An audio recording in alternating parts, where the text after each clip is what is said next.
Sun cast long shadows across the Quantico training facility as Maya Chen knelt beside the concrete barrier wall, her weathered toolbox spread open like a metallic flower beside her.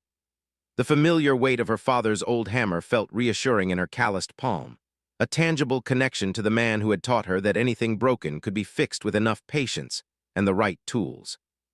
She had been working maintenance at the naval facility for 3 years now, invisible to most of the personnel who rushed past her in their pressed uniforms and polished boots, but she preferred it that way. There was something deeply satisfying about working with her hands, about taking something damaged and making it whole again. The range wall had taken a beating during the previous week's advanced marksmanship training. What should have been routine target practice had turned into something more intense when a group of Navy SEALs had arrived unannounced, their presence immediately shifting the atmosphere from casual proficiency drills to something that crackled with barely contained energy. Maya had watched from her usual spot by the equipment shed as these elite warriors moved with a fluid precision that seemed almost otherworldly, their every motion economical and purposeful. She had seen military personnel before, of course, but there was something different about these men, something in the way they carried themselves that spoke of experiences most people couldn't even imagine. Now, as she carefully chiseled away the damaged concrete where high-caliber rounds had chewed through the barrier's surface, Maya found herself thinking about her younger brother David, who had enlisted in the Marines 2 years ago. His letters from overseas had grown shorter and more infrequent lately, and when he did write, there was something different in his tone, something hollow that hadn't been there before. She worried about him constantly, this kid who used to cry when he accidentally stepped on ants, now trained to be a weapon in service of his country. The work was methodical and soothing. Maya had always found peace in repair work, in the process of assessment, removal, and reconstruction that brought order back to chaos. Her small hands were perfect for the delicate work of removing damaged concrete without compromising the structural integrity of the wall. She had learned early in life that size wasn't everything. Sometimes the smallest person in the room was the one who could fit into spaces others couldn't reach, who could see problems from angles that escaped larger, more imposing figures.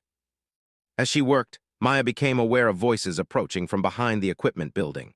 She couldn't make out the words, but there was an urgency in the tone that made her pause, her chisel halfway through a particularly stubborn chunk of damaged concrete. Military facilities were always buzzing with activity, but something about these voices felt different, charged with an electricity that made the hair on her arms stand up. "Package is compromised," she heard a deep voice say, closer now. "We've got maybe 10 minutes before they realize the intel was bogus." Maya kept her head down and continued working, but her hands had stilled slightly. She had learned long ago that maintenance workers were often invisible to the people around them, treated more like part of the equipment than actual human beings. It was a blessing and a curse. She heard things she probably shouldn't, but she was also safe in her anonymity. "Rodriguez is down with that leg injury from the training exercise," another voice replied, this one younger but carrying the same weight of authority. "Thompson's still in medical. We're short-handed for this one, Chief." "Not an option," the first voice responded firmly. "This intelligence is time-sensitive. If we don't move now, we lose our window entirely." Maya risked a glance over her shoulder and saw 3 men in civilian clothes standing about 20 feet away, their posture and bearing immediately identifying them as military despite their casual dress. The one speaking, a man in his early 40s with prematurely gray hair and eyes that seemed to take in everything at once, was clearly the leader. His companions were younger, both built like athletes, but carrying themselves with the coiled readiness she had observed in the SEALs during their training exercises. "What about Henderson?" one of the younger men suggested. "He's got the skills for this type of operation." "Henderson's compromised," the gray-haired man replied grimly. "Intel suggests they've got photos of him from the Prague situation. He shows his face on this one. We're blown before we even start." Maya turned back to her work, but her mind was racing. She had read enough thriller novels and watched enough movies to recognize the cadence of this conversation, the casual way they discussed operations and compromised assets. These weren't regular military personnel. These were the elite operators she had watched training on the range, the ones who moved like shadows and spoke in codes she could barely understand. The conversation continued behind her, voices growing more tense as they discussed logistics and timing. Maya found herself holding her breath, afraid that even the sound of her breathing might draw their attention to her presence. She had always been good at making herself invisible, a skill learned early in a household where being noticed often meant becoming the target of her stepfather's volatile temper. "We need someone clean," the leader was saying now. "Someone with no military record, no connection to any intelligence services, someone who can walk into that embassy reception without raising any flags. Chief, with respect, we don't have time to vet a civilian asset. And even if we did, this isn't the kind of operation you run with an amateur." Maya's hand slipped slightly on her chisel, and a small chip of concrete skittered across the ground. The conversation behind her stopped abruptly, and she felt the weight of their attention fall on her like a physical force. Her heart hammered against her ribs as she forced herself to continue working, to maintain the facade of a maintenance worker too absorbed in her task to pay attention to anything else. "Ma'am," the gray-haired man's voice was closer now, and Maya knew without looking that he was approaching her position. "Excuse me, ma'am."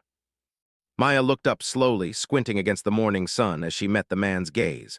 Up close, his eyes were an unsettling shade of green, and she could see old scars crisscrossing his hands and forearms, the kind of marks that came from years of dangerous work. He was studying her with an intensity that made her want to look away, but she forced herself to maintain eye contact. "Yes, sir," she replied, proud that her voice came out steady despite the adrenaline coursing through her system. "How long have you been working on this wall?" The question seemed innocuous enough, but Maya sensed layers of meaning beneath it. "About an hour, sir. Should be finished in another 2 hours or so, depending on how deep the damage goes." "And before that, how long have you been at this facility?" 3 years next month," Maya replied automatically. "I do maintenance and repair work throughout the base." The man nodded slowly, his eyes never leaving her face. Maya had the uncomfortable feeling that he was cataloging every detail about her, filing away information for some purpose she couldn't begin to guess. Behind him, his two companions had moved closer, flanking her position without making it obvious they were doing so. "What's your security clearance level?" the younger of the two men asked. "Basic facility access," Maya replied, confusion creeping into her voice. "Sir, is there a problem? Am I in your way? I can move my equipment if you need access to this area." The gray-haired man held up a hand to silence his companion, never taking his eyes off Maya. "What's your name?" "Maya Chen." "Maya Chen," he repeated slowly, as if testing how the name felt in his mouth. "Maya, I'm going to ask you a question, and I need you to think very carefully before you answer. Can you do that for me?" Maya nodded, her mouth suddenly dry. There was something in his tone that suggested this was much more serious than a simple conversation about wall repair schedules. "Have you ever wanted to serve your country, Maya, to do something that really mattered?" The question hit her like a physical blow, bringing immediate thoughts of her brother David and his increasingly distant letters. Of her father, who had served 2 tours in Vietnam and never talked about what he had seen there. Of the restless feeling that had been growing in her chest over the past months, the sense that she was meant for something more than endless cycles of repair and maintenance. Yes, sir. I think everyone wants to make a difference somehow." "But have you ever had the chance to actually do it?" the man pressed. "To put yourself on the line for something bigger than yourself?" Maya looked at the 3 men surrounding her, saw the weight of expectation in their faces, and felt something fundamental shift inside her chest. She didn't understand what was happening, didn't know what they were really asking her, but she could sense that her answer would change everything. "I don't know, sir," she said honestly. "I guess I've never been given the opportunity." The gray-haired man smiled for the first time since approaching her, and Maya was surprised to see that it transformed his entire face, making him look younger and somehow more human. "Well, Maya Chen," he said quietly, "today might just be your lucky day." Maya's hands trembled slightly as she set down her chisel, the weight of the man's words settling over her like a heavy blanket. Around them, the morning air seemed to have grown thicker, charged with possibilities she couldn't yet comprehend. The gray-haired man, who still hadn't given her his name, gestured for his companions to step back, creating a small bubble of privacy around Maya and himself. "My name is Chief Petty Officer Marcus Webb," he said, his voice dropping to barely above a whisper. "What I'm about to tell you is classified at the highest levels, and your life may depend on how well you can keep that information secure. Do you understand?" Maya nodded, though she wasn't sure she understood anything at all.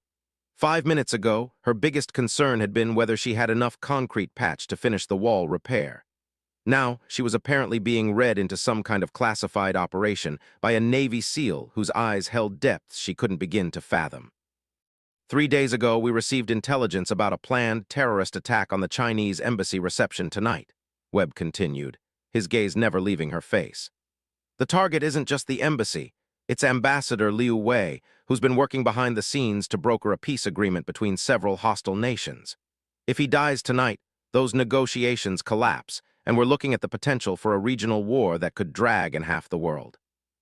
Maya felt the blood drain from her face. I don't understand. What does this have to do with me? The attack is being planned by a cell that's been operating in deep cover for months, Webb explained. They've identified and compromised several of our assets. Anyone with a military record, anyone connected to intelligence services, anyone who's been on their radar, we can't use them. The reception is invite-only, high security, and they'll be watching for anyone who doesn't belong. But I don't belong either, Maya protested, her voice rising slightly before she caught herself and lowered it again. I'm a maintenance worker. I don't know anything about embassy receptions or diplomatic security or... Maya, Webb interrupted gently, what do you know about your mother? The question hit her like a slap, completely unexpected and somehow more unsettling than anything else he had said. Maya's mother had died in a car accident when Maya was only 8 years old, leaving behind a daughter who looked nothing like her blonde, blue-eyed father and a collection of photographs that raised more questions than they answered. She's dead, Maya said flatly. She died when I was a kid. Her name was Li Wei Chen, Webb continued, pulling out a tablet and swiping through several screens before turning it toward Maya. She was born in Beijing, moved to the United States when she was 19, and married your father 2 years later. What you probably don't know is that she worked as a translator for the State Department before you were born, specializing in Mandarin Chinese and Cantonese dialects. Maya stared at the photograph on the screen, her mother, but younger than Maya had ever seen her, standing beside a group of people in formal diplomatic attire. In the photo, her mother looked poised and confident, nothing like the tired woman Maya remembered from her childhood. That's impossible, Maya whispered.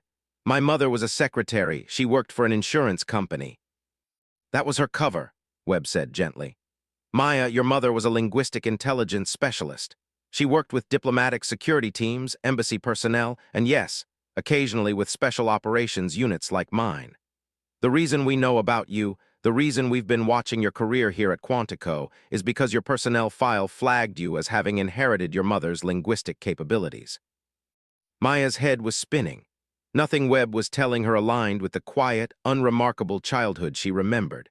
Her mother had spoken Chinese around the house sometimes, yes, but Maya had always assumed it was just a family cultural thing, not evidence of professional intelligence work.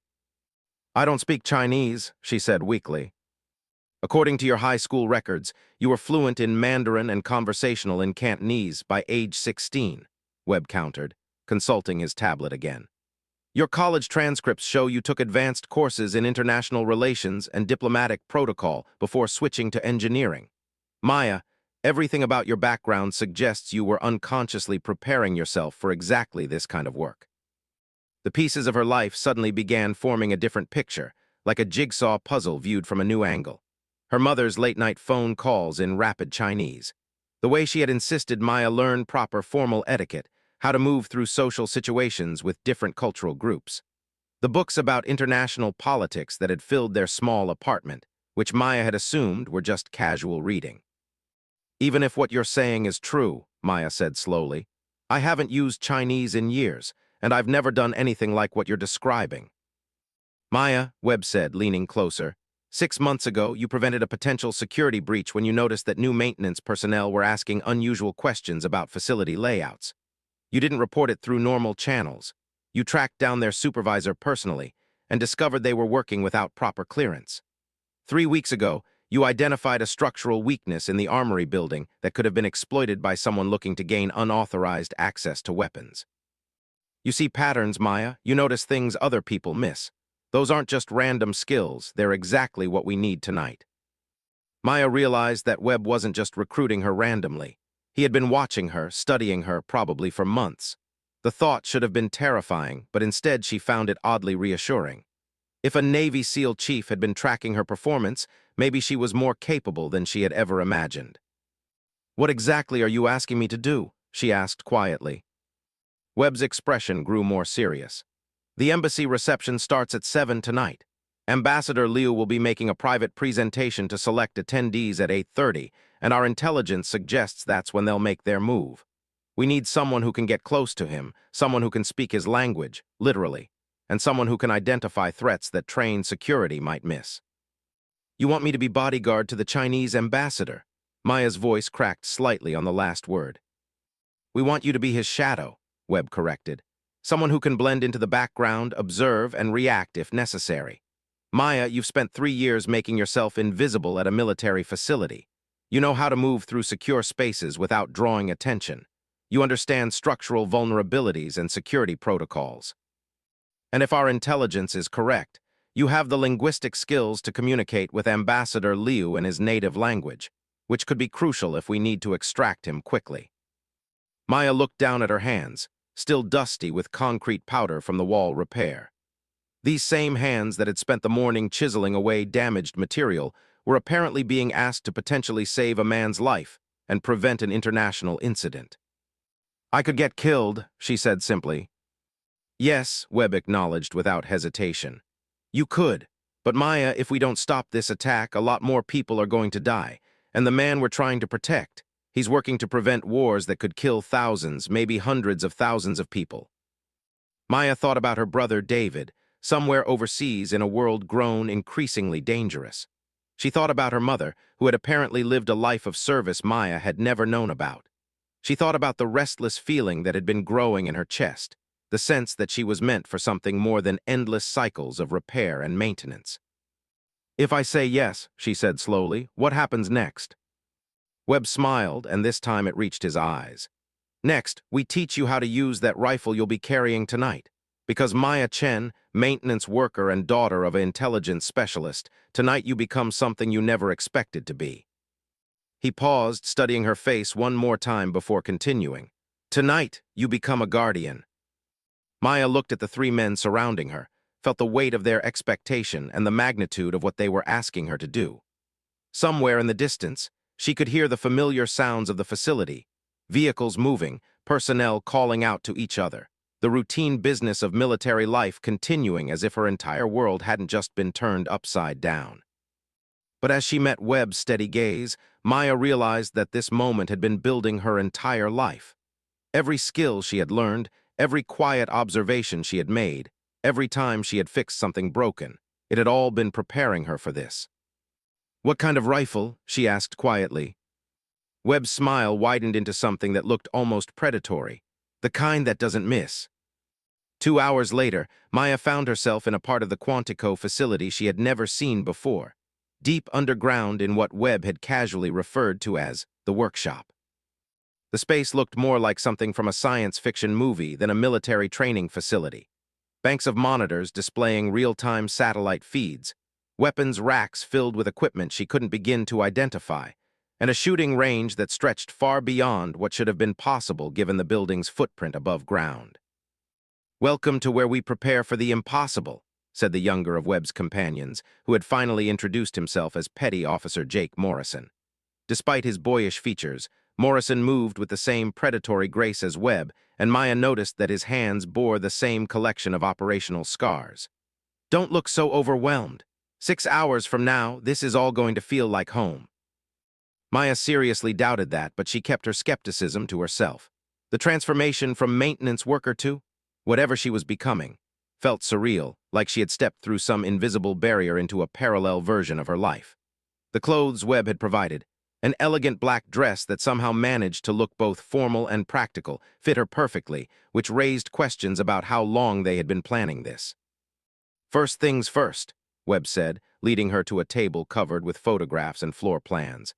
"You need to understand the target environment.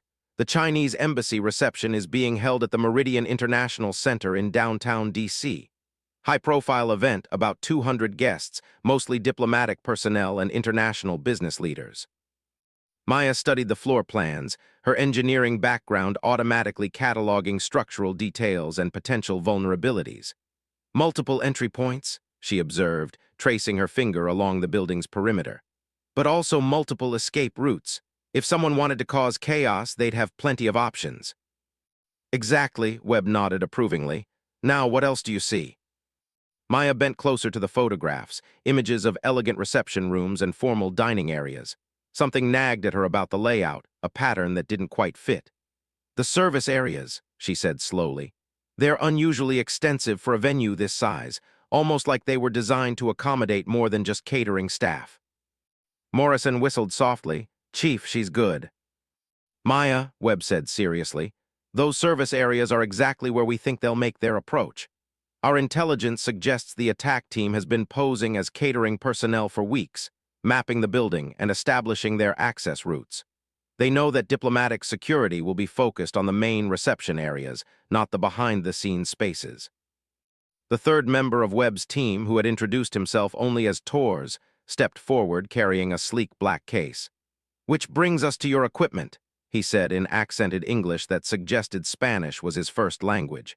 Maya, I need to ask you something personal. Have you ever killed anyone? The question hit her like a physical blow. Maya's hands went cold and she had to grip the edge of the table to steady herself. No, she whispered. God, no, I've never even held a real gun. Tors exchanged a look with Webb, and Maya caught something passing between them that made her stomach clench with anxiety. That's what we thought, Tors said gently. Which is why we're not asking you to be the shooter tonight. He opened the black case, revealing a weapon unlike anything Maya had seen in movies or television.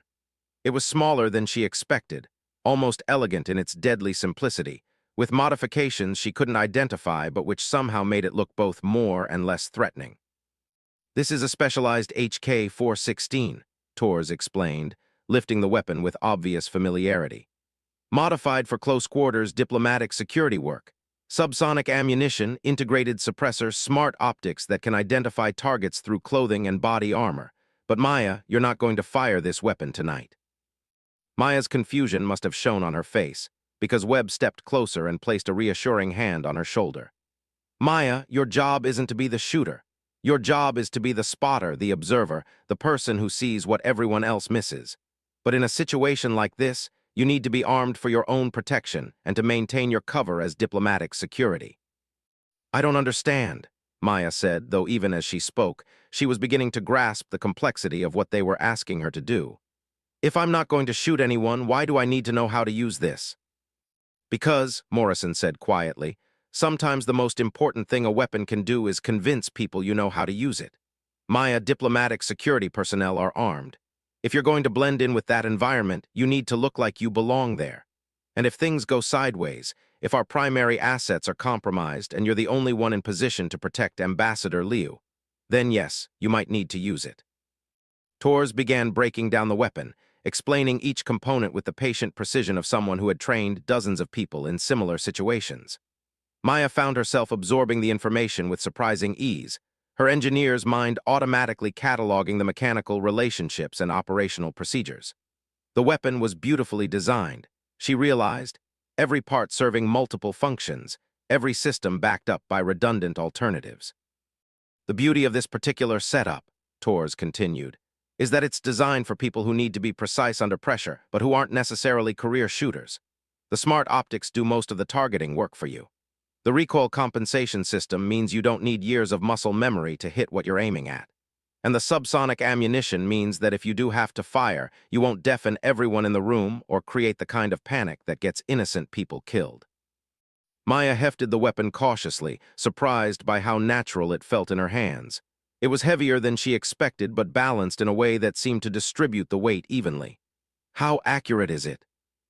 In the hands of someone with your technical background and about 4 hours of training, Tors grinned. Accurate enough to put a round through a playing card at 50 meters. The next 3 hours passed in a blur of intensive instruction. Maya learned to field strip and reassemble the weapon blindfolded. She memorized the locations of every control surface, every safety mechanism, every emergency procedure. Tors and Morrison took turns drilling her on tactical movement, communication protocols, and threat assessment procedures. But it was Webb who provided the most crucial training: how to read people, how to spot the micro-expressions and behavioral tells that indicated hostile intent, how to position herself to observe maximum area while maintaining cover, and most importantly, how to trust her instincts even when logic suggested otherwise. Maya, Webb said as they took a brief break between training sessions, I need you to understand something. Tonight, you're going to be operating in an environment where split-second decisions can mean the difference between life and death for dozens of people. You won't have time to second-guess yourself or wait for permission to act. When your gut tells you something is wrong, you need to trust that feeling completely. Maya nodded, though the weight of responsibility was beginning to feel overwhelming. What if I make the wrong call? What if I see a threat that isn't there or miss one that is?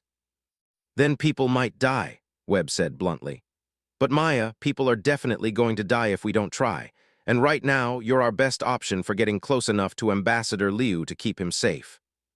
As the afternoon wore on, Maya began to understand why Webb's team had chosen her. Her background in structural engineering gave her an intuitive understanding of how buildings could be exploited or defended. Her years of working invisibly at military facilities had taught her to observe without being observed, to move through secure spaces without triggering security responses. And her mother's genetic legacy, the linguistic skills she had barely acknowledged, were apparently more extensive than she had realized. Maya, Morrison said as they prepared for a final rehearsal, I want you to listen to this audio recording and tell me what you hear. He played a snippet of conversation in Mandarin Chinese, and Maya found herself understanding not just the words but the subtle inflections and regional accents that suggested the speaker's backgrounds and education levels. More surprisingly, she caught references to timing and locations that suggested operational planning. They're talking about coordinating something, she said slowly. Something that involves multiple people moving through a building at specific times, and she paused, concentrating on a phrase that sounded familiar but wrong somehow. One of them isn't a native speaker. His grammar is correct, but his accent is off. He learned Chinese as an adult, probably for professional reasons. Webb's expression grew grim. That recording was intercepted from a cell phone at the Chinese embassy 3 hours ago. Maya, you just identified information that our professional linguistic analysts missed. The man with the accent, we think he's the team leader for tonight's attack. Maya felt a chill run through her as the reality of the situation crystallized. This wasn't just training anymore. She had already begun providing intelligence that could save lives. The weapons instruction, the tactical training, the crash course in diplomatic security protocols. It was all real, and in less than 2 hours, she would be using these skills in a situation where failure could trigger an international crisis. There's one more thing, Webb said, pulling out a small communication device that looked like a high-end hearing aid. This is your lifeline. Tours will be monitoring from a mobile command post outside the building. Morrison will be inside as part of the catering staff. I'll be positioned as backup security. If you need immediate assistance, if you spot the attack developing, or if you need to coordinate an extraction, this device will put you in direct contact with all of us simultaneously. Maya fitted the device into her ear, surprised by how comfortable and unobtrusive it felt. Test, test, she said quietly, and heard her own voice echoed back through the device's feedback system. Perfect, Webb nodded. Maya, in 90 minutes, a diplomatic security car will pick you up from the main gate. Your cover identity is Special Agent Sarah Mitchell, transferred from the Los Angeles field office specifically to provide linguistic support for tonight's event. Your badge and credentials are in your purse, along with a complete legend that will stand up to casual scrutiny.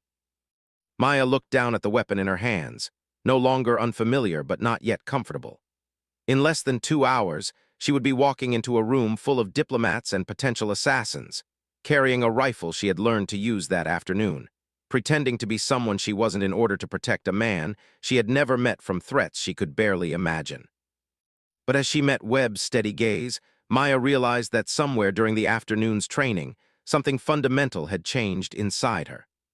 The quiet maintenance worker who had started the day repairing a concrete wall was gone, replaced by someone harder, more focused, more aware of the dangerous complexity of the world around her.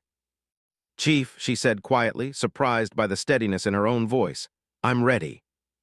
Webb smiled, but this time there was something like pride in his expression.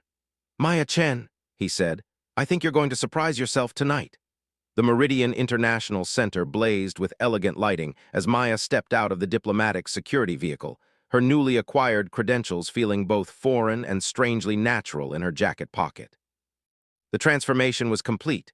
Gone was the dust-covered maintenance worker from that morning, replaced by Special Agent Sarah Mitchell, a woman who moved with quiet confidence through the world of international diplomacy.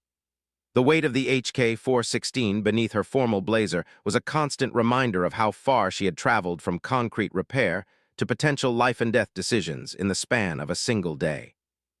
Agent Mitchell, the head of diplomatic security, a stern-faced woman named Director Patricia Vance, approached as Maya entered the building's ornate lobby. "I understand you're our Mandarin specialist for tonight's event. I have to say, we weren't expecting additional personnel from Los Angeles." Maya had rehearsed this moment during her final briefing with Webb. "Last-minute intelligence suggested potential communication intercepts in Chinese dialects," she replied smoothly, surprised by how naturally the lie came. "The Bureau thought it prudent to have someone on site who could provide real-time translation if necessary." Director Vance nodded curtly. "Ambassador Liu is already here, along with his personal security detail. He's expressed some concern about tonight's crowd. Apparently, there have been some threatening communications directed at the embassy this week. Nothing specific enough to cancel the event, but enough to put everyone on edge." Maya felt her pulse quicken. Webb's intelligence had been accurate. Ambassador Liu himself was aware that something might be wrong. "Has his security detail shared any specifics about these threats?" "They're keeping that information close to the vest," Vance replied, leading Maya through a series of elegant hallways toward the main reception area. "You know how it is with foreign diplomatic security. They trust their own people first, everyone else second. But maybe you'll have better luck communicating with them directly." As they approached the reception hall, Maya could hear the sophisticated murmur of international conversation, multiple languages blending together in the kind of diplomatic symphony she had only read about in her mother's old books. The irony wasn't lost on her. She was walking into exactly the kind of environment her mother had navigated professionally, armed with skills she hadn't known she possessed until that morning. The reception hall was magnificent, all crystal chandeliers and marble columns, filled with elegantly dressed diplomats, business leaders, and cultural attachés from dozens of countries. Maya's engineering eye automatically cataloged the room's layout: multiple entrances, high ceilings that would complicate any acoustic surveillance, and enough architectural details to provide cover for both defenders and attackers. "Agent Mitchell," Director Vance continued, "I'm positioning you near the presentation area where Ambassador Liu will be speaking later. Your linguistic skills might be most useful there, and it's also where we're expecting the highest concentration of Chinese delegation members." Maya nodded, but her attention was already shifting to the crowd, searching for the patterns Webb had taught her to recognize. Most of the guests moved with the relaxed confidence of people accustomed to high-security social events, but she noticed several individuals whose body language suggested hypervigilance. Some were clearly security personnel. Their positioning and sight lines gave them away despite their formal attire. Others were harder to categorize. There, Director Vance pointed discreetly toward a distinguished man in his 60s, surrounded by a small group of listeners. "Ambassador Liu Wei. He's been looking forward to tonight's presentation. Apparently it involves some significant announcements about the peace negotiations he's been mediating." Maya studied the ambassador from across the room, noting his calm demeanor and the way his security detail maintained subtle but comprehensive coverage around him. He looked exactly like what he was supposed to be, a senior diplomat comfortable in international social settings. But Maya also noticed that he occasionally glanced toward the service entrances, and his conversations seemed to include frequent position changes that kept him moving throughout the room rather than remaining stationary. "Director Vance," Maya said carefully, "has anyone conducted additional security sweeps of the service areas this evening?" "Standard protocols," Vance replied. "Why do you ask?" Before Maya could answer, her earpiece crackled with Morrison's voice. "Maya, I'm in position in the catering area. We've got a problem. 3 members of tonight's catering staff don't match the personnel roster from this morning. Someone made last-minute substitutions." Maya's blood went cold. She touched her earpiece discreetly, acknowledging the transmission without speaking. The attack team was already in position, probably had been for hours, waiting for the right moment to strike. Director Vance, Maya said, her voice carefully controlled. I think we need to quietly increase security around Ambassador Liu. I'm picking up some concerning chatter that suggests. She was interrupted by the sound of breaking glass from somewhere deeper in the building, followed immediately by the distinctive pop-pop-pop of suppressed gunfire. The elegant diplomatic conversation faltered as guests looked around in confusion, not yet understanding what the sounds meant. But Meyer understood. The attack had begun. "Lockdown protocols now?" Director Vance shouted into her radio, but Maya was already moving, pushing through the suddenly panicking crowd toward Ambassador Liu's position. She could see his security detail reacting, forming a protective circle around him, but they were focused on the main entrances, not the service areas where the real threat was emerging. "Webb Torres Morrison," Maya said quietly into her earpiece as she moved. "They're inside the building, multiple shooters probably coming from the service corridors. Ambassador Liu's security is positioning for the wrong threat vector." "Copy that, Maya," Webb's voice came back tense but controlled. "We're mobilizing, but you're closest to the target. You need to get to him now." Maya pushed through the increasingly chaotic crowd, using her small size to slip between panicking diplomats and security personnel who were still trying to understand what was happening. She could hear more gunfire now, closer, and the lights in the reception hall flickered as someone apparently cut power to portions of the building. Ambassador Liu was still surrounded by his security detail, but Maya could see they were being pushed toward one of the service entrances, exactly where Morrison had reported the unauthorized personnel. It was a perfect trap, designed to funnel the ambassador and his protection directly into the attacker's kill zone. "Ambassador Liu," Maya called out in Mandarin Chinese as she approached his security perimeter. "There are shooters in the service areas. You're being herded into an ambush." The effect was immediate and dramatic. Ambassador Liu's head snapped around to focus on her, and his security detail, who had been about to escort him through a service door, suddenly stopped and reoriented their formation. One of the Chinese security agents, a compact woman with intelligent eyes, responded immediately in rapid Mandarin. "Who are you? How do you know about the service areas?" "Special Agent Sarah Mitchell, FBI," Maya replied in the same language, showing her credentials while simultaneously drawing her weapon.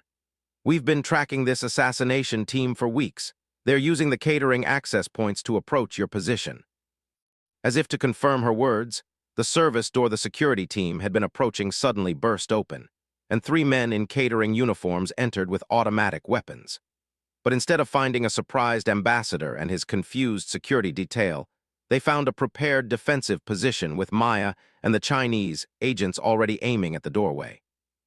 The firefight was brief but intense. Maya's training took over completely. She found herself moving and reacting with precision that surprised her, using the marble columns for cover while maintaining clean sight lines toward the attackers. The specialized ammunition tours had trained her with proved devastatingly effective, dropping 2 of the attackers before they could establish firing positions. But the third attacker was different, more professional, and Maya recognized his voice when he shouted commands to unseen accomplices. It was the man from the intercepted recording, the non-native Mandarin speaker Webb's team had identified as the probable team leader. "Maya," Morrison's voice crackled through her earpiece, "we've got at least 4 more hostiles moving through the kitchen area toward your position. And Maya, they've got explosives." The implications hit her immediately. This wasn't just an assassination attempt. It was designed to be a spectacular attack that would destroy not just Ambassador Liu, but potentially dozens of other diplomatic personnel, creating exactly the kind of international incident that could destabilize the entire region. "Ambassador," Maya said quickly in Chinese, "we need to evacuate you through the main lobby, not the service areas. Your security team needs to know that this building might be rigged with explosives." Ambassador Liu's lead security agent, the intelligent-eyed woman, made a rapid series of hand signals to her team. "Agent Mitchell," she said in accented but precise English, "I am Agent Chen Li. We will follow your guidance, but we need extraction routes that avoid all service areas." Maya's mind raced through the building schematics she had memorized that afternoon. The main lobby was the most obvious route, but also the most exposed. The diplomatic offices on the 2nd floor offered multiple exit options, but getting there meant exposing the ambassador to sniper positions from outside the building. "Webb," she said into her earpiece, "I need immediate support for a high-value target extraction. Multiple hostiles still in the building, possible explosive devices in service areas, and we're running out of secure routes." "Maya," Webb's voice came back, "Tors is in position to provide covering fire from the main entrance, but you need to get Ambassador Liu to the second-floor diplomatic suite. We've got extraction assets positioning on the roof." More gunfire erupted from multiple directions now, and Maya realized the attack was more coordinated than they had initially understood. The men in the catering uniforms weren't just assassins. They were part of a larger team designed to create chaos throughout the building while the real killers closed in on their target. "Agent Chen Li," Maya said urgently, "we're going up, not out. Can your team establish a fighting retreat to the second floor?" Agent Chen Li nodded grimly. "We can, but Agent Mitchell, there is something you should know. Ambassador Liu is not just here for the peace negotiations. He is carrying intelligence about arms shipments that several nations would kill to obtain or suppress, if we cannot extract him safely." She didn't need to finish the sentence. Maya understood that the stakes were even higher than Webb had revealed. This wasn't just about preventing an assassination or avoiding an international incident. It was about protecting information that could affect global arms control and regional stability. "Then we don't let them have him," Maya said simply, checking her weapon's ammunition status. "Agent Chen Li, I need you to trust me completely for the next 10 minutes. Can you do that?" The Chinese agent studied Maya's face for a long moment, taking in her obvious competence despite her youth and the deadly calm that had replaced the morning's uncertainty. "Agent Mitchell," she said quietly, "I have been protecting diplomats for 15 years. I have never seen anyone adapt to tactical situations as quickly as you have tonight. Yes, I will trust you." Maya felt something settle in her chest, a final piece of the puzzle of who she was becoming. The maintenance worker who had started the day repairing concrete walls was completely gone now, replaced by someone who could make life-and-death decisions under fire, who could earn the trust of elite foreign security agents, who could stand between international stability and chaos with a rifle in her hands and her mother's linguistic legacy in her mind. "Then let's get Ambassador Liu home safely," Maya said, and began moving toward the stairwell with the kind of tactical precision that would have made Webb proud. As they fought their way through the building, Maya realized that her father's old toolbox wasn't the only thing she had inherited. Her mother's legacy, the ability to build bridges between cultures, to communicate across divides, to serve something larger than herself, was alive and well in the hands of a daughter who had finally found her calling. The maintenance worker had learned to repair more than just walls. Tonight, she was repairing the world itself, one precise shot at a time.